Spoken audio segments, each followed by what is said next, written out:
Welcome to Let Me Fix This. Enjoy the video. You'll begin by confirming you're signed into the Microsoft account you want to use.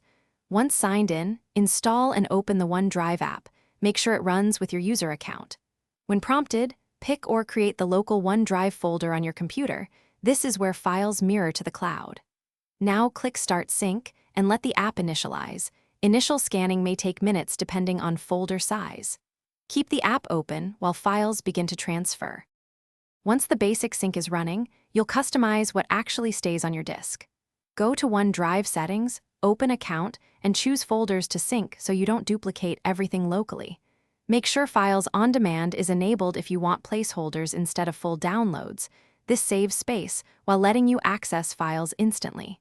Also set auto start and bandwidth limits if you have limited connectivity.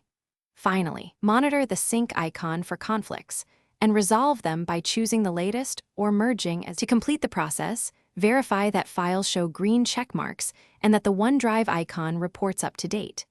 You can open File Explorer or Finder to confirm local availability and also log into OneDrive on the web to ensure cloud copies exist.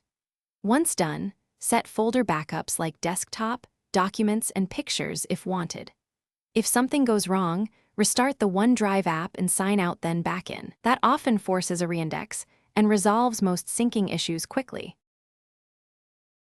Thanks for watching. If you found this helpful, don't forget to like and subscribe.